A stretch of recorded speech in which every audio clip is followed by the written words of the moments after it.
বিসমিল্লাহির রহমানির রহিম।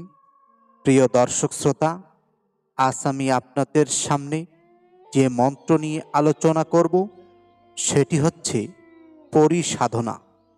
এই মন্ত্রে মাত্র 5 মিনিটে পরিসাধনা হয়ে যাবে। আপনার সাথে পরি এসে হাজির হবে। এই মন্ত্রের সাধনায় আপনি একজন খুবই সুন্দর পরীকে হাজির করতে পারবেন। এই মন্ত্র আমল করলে সেই পরী আপনার সকল কথা শুনবে, আপনার কথা মতো কাজ করবে। আপনি তাকে যতক্ষণ আপনার সাথে রাখতে চান সে আপনার সাথে বিনোদন দিবে এবং তার দ্বারা অনেক অজানা কিছু জানতে পারবেন। তার দ্বারা অনেক কুফরি কাজও করতে পারবেন।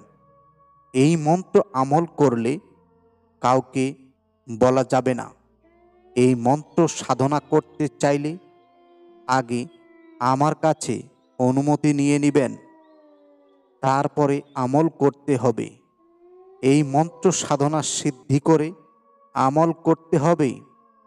তাই এই মন্ত্র খুবই পাওয়ারফুল মন্ত্র, যার দ্বারা অনেক পরি সাধনা করে, তার দ্বারা অনেক কাজ করে থাকে। আসুন সেই মন্ত্র কি, তা কিভাবে আমল করতে হয় তা নিয়ে আলোচনা করব। এই মন্ত্রে আপনার সামনে যে পরী আসবে তাকে সালাম দিয়ে তার সাথে তার পরিচয় জেনে তাকে আয়ত্তে আনাতে হবে। আসুন সেই মন্ত্র কি, তা কিভাবে আমল করতে হবে সেই মন্ত্রটি জেনে নেওয়া যাক। বিসমিল্লাহির আর রহম। আকাশে বেড়ায় ঘুরিয়া অচেনা ব্রাস, পরি নীলা তারাবরী, দেশকালী তারাবালি কালী।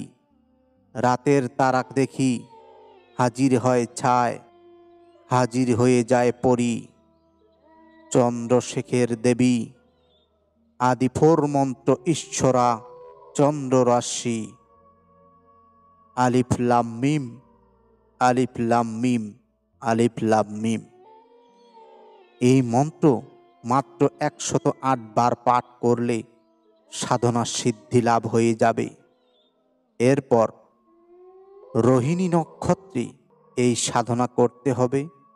তবে এই মন্ত্র একটি তামার প্লেটে ঝর্ণার পানি নিয়ে তাতে মন্ত্র জপ করলে তাতেও পরি হাজির হবে এবং আকন্দ পাতার উপরে এই 3টা অক্ষর লিখে তার উপর মন্ত্র জপ করলেও হয়ে যাবে।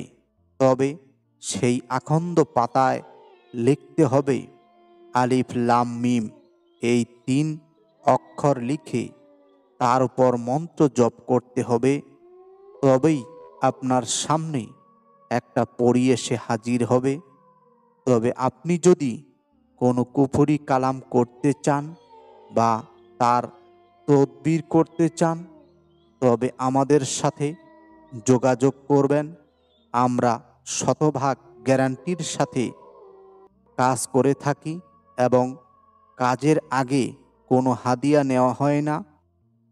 কাজ শেষে খুশি করে যা দিবেন তাই নেওয়া হয়। তো প্রিয় দর্শক শ্রোতা, আজ আমি আপনাদের সামনে কুফরি কালাম, তন্ত্র মন্ত্র, পরি হাজিরের যে মন্ত্র নিয়ে আলোচনা করলাম তা যদি আপনাদের ভালো লাগে তবে আপনি যদি আমাদের চ্যানেলে নতুন হয়ে থাকেন চ্যানেলটি সাবস্ক্রাইব করবেন। আপনাদের সকলকে জানাই আন্তরিক শুভেচ্ছা।